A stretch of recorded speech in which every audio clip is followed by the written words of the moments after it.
Hello again, I'm Matthew from thewetpen.com, and it's been a while now, but I finally have some time to make some more videos, and I thought I would start with this package that just arrived from India. This is a package from Ayush Paper. They make a variety of different art papers, and they make a paper that they say is good for fountain pens. So let's see if it really is. Ayush emailed me last month and asked if I wanted to test out some of their papers, and of course I agreed, but I don't actually know what they sent. I see that US Customs was curious about the contents, but not so curious that they wanted to open it all the way.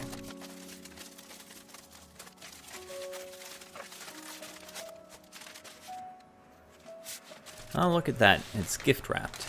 That's kind of nice.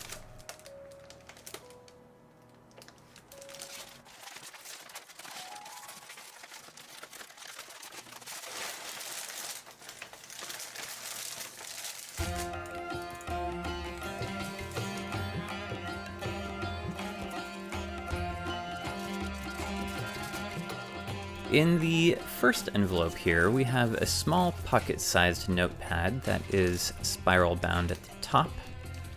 Looks like it has 50 pages of 100 GSM lined paper. These are always handy. The second one says, "Try before you buy," and inside it's laid out for testing different inks with different pens. This looks good.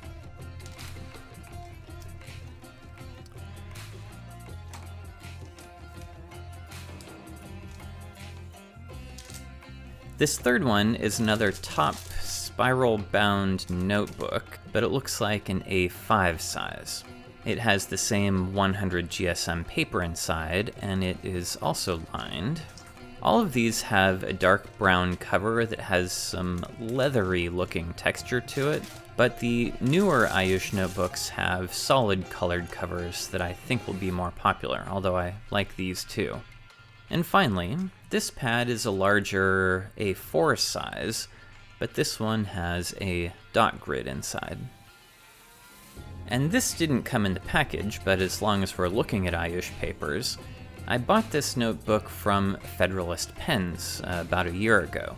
I liked the badminton pattern, and I was curious about the paper quality, although I haven't actually used it yet. Okay, so let me start by giving you my general first impressions of the paper. And then I'll look at some specifics like feathering and sheening and all of that sort of thing. All of these notebooks contain the same type of paper, which is 100 GSM, so it's heavier than papers like Rhodia or Clairefontaine, which are already heavier than Tomoe River.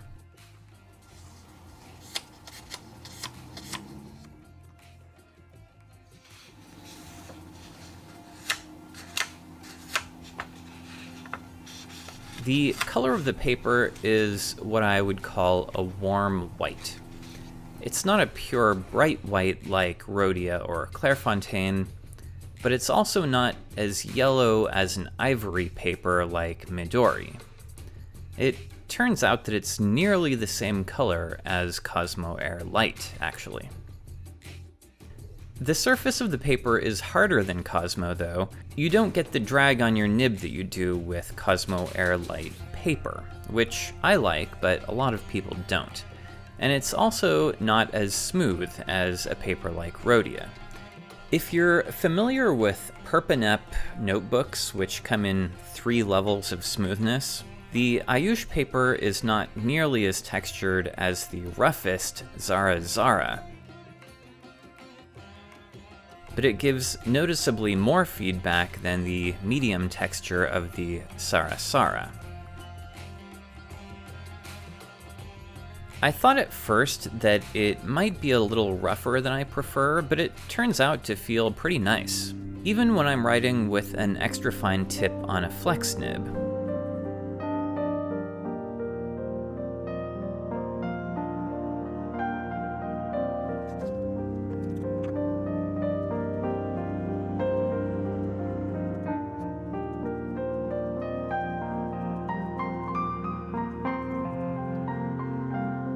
Or just a standard fine nib.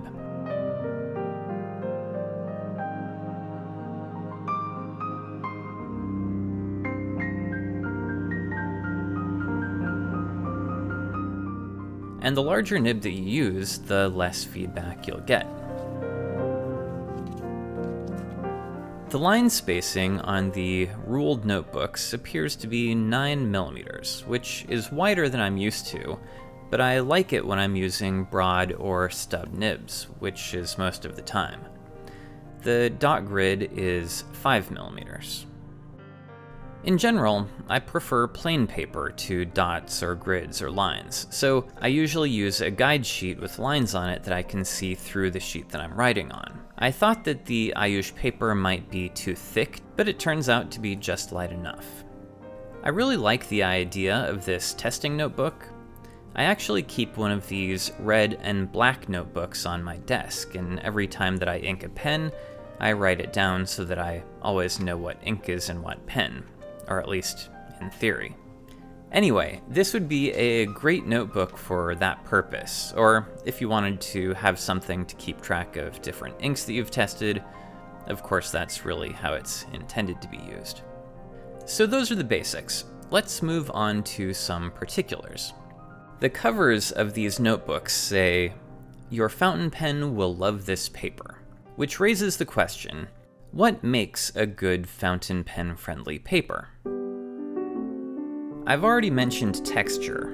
Maybe more importantly, ink should not feather when you write on fountain pen friendly paper. So let's see how Ayush Paper handles feathering. Let's start with a typical well-behaved writing ink. This is Waterman Serenity Blue. I'll use a glass dip pen though to put down a heavier line, and let's see how it does. We'll give this a moment to dry, and as you can see, there's no feathering at all. Now let's try the same thing with an ink that is a little more prone to feathering. This is Noodler's Bay State Blue. I love this ink, but I do have to be careful about what papers I use it on. Again, I'll use the glass pen and try to give it a heavy line.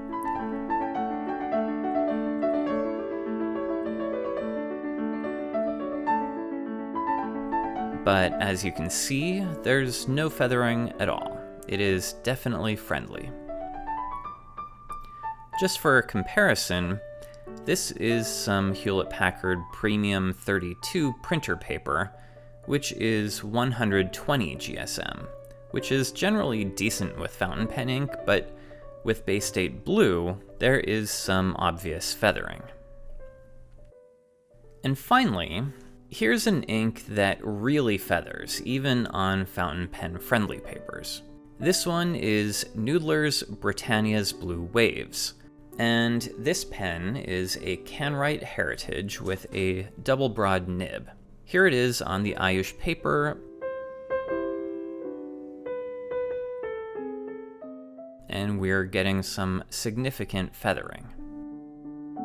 For comparison, here it is on Cosmo Air Light, where there's only one little spot where it feathered, which is unusual. It doesn't usually feather at all.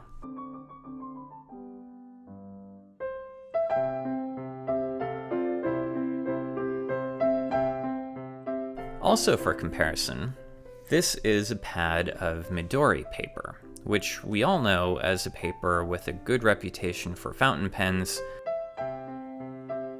but here it's feathering just as much as the Ayush, or maybe even worse.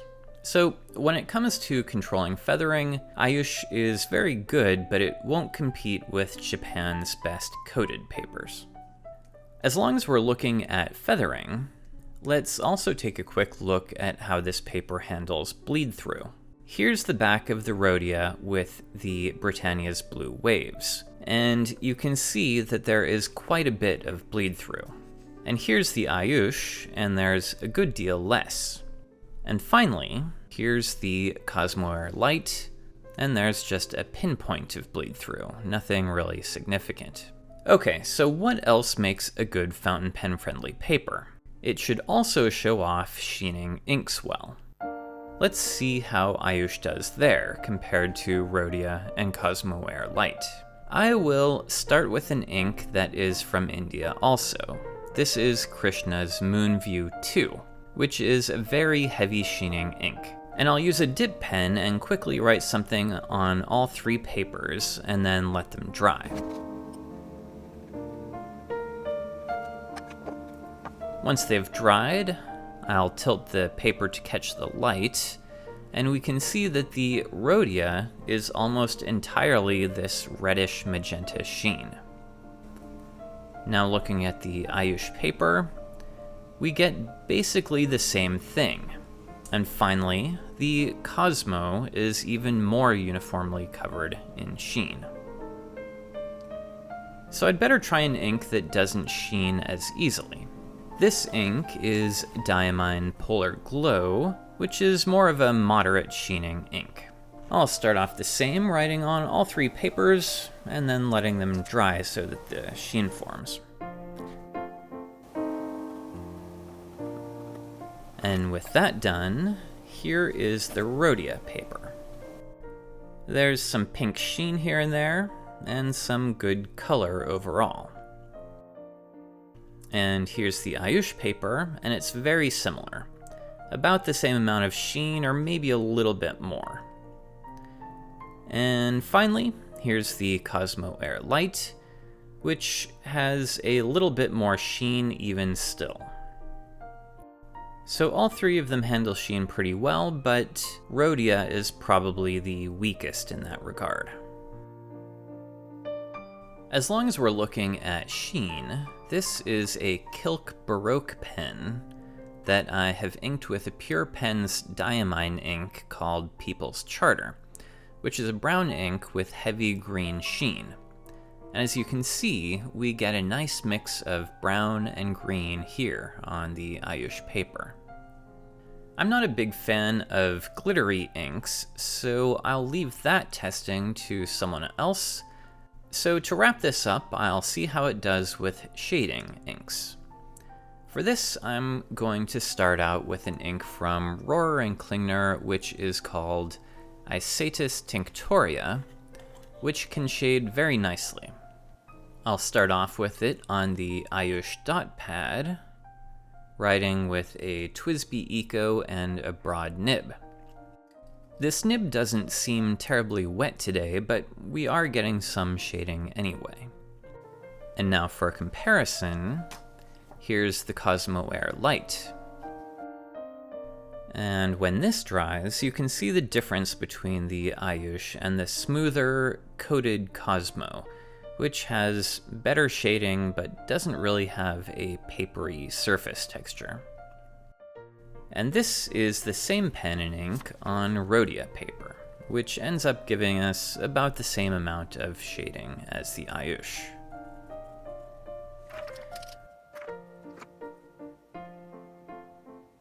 Well, that wasn't very satisfying. Let's take a look at this Troublemaker Abalone ink, which is a chroma shading ink. I will make a swatch of it on this Ayush paper, and then let it dry for about 10 minutes.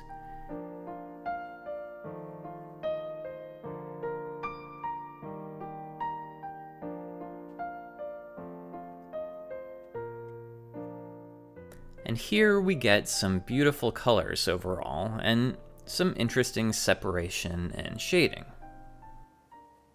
Now here's a swatch on Cosmo Air Light.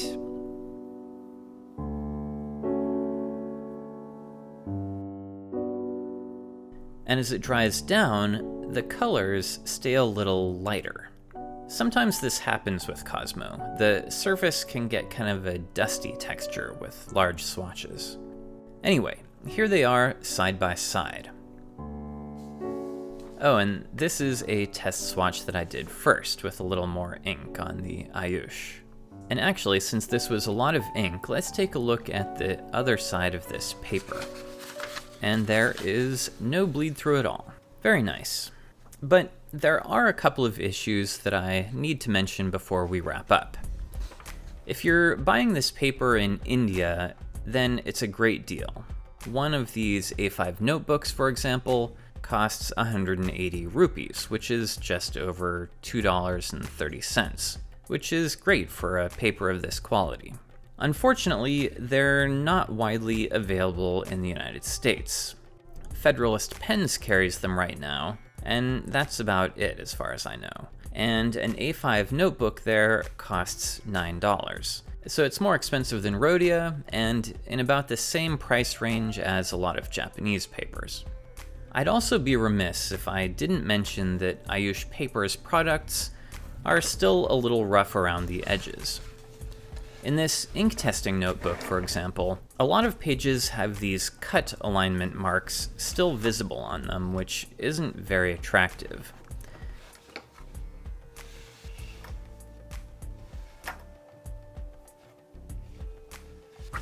My A5 has a random blue mark on it, which is hardly worth mentioning, but on this Ayush journal, the logo down in the corner is all over the place, sometimes aligned correctly, and sometimes cut off. And the dots above it are too heavy, which is distracting. And frankly, it really shouldn't be there to begin with. In the upper corner, the space for the date often cuts off the field for the year. And even worse, on the left-hand pages, the printing isn't reversed, so you'd have to try to write the date down in the valley between the pages. Now, none of these things are major problems, and Ayush does seem to be releasing new models of their products, but these are not the kinds of things that I'm expecting when I'm paying premium prices for paper products either. Overall, though, I'm pretty impressed with the paper, and it is clearly fountain pen friendly. I like the feel of it, and it handles all but the worst inks with ease. The weight of the paper is a nice change from the thinner papers that I commonly use, and although it may be a little bit heavy for everyday use for some people, it's definitely a good one to have handy for when you want a paper with a little more gravity. If you're interested in checking out Ayush Papers, I will put a link to their website down below, and that's it for this video. If you like this sort of thing, don't forget to subscribe to my channel, and I will see you next time.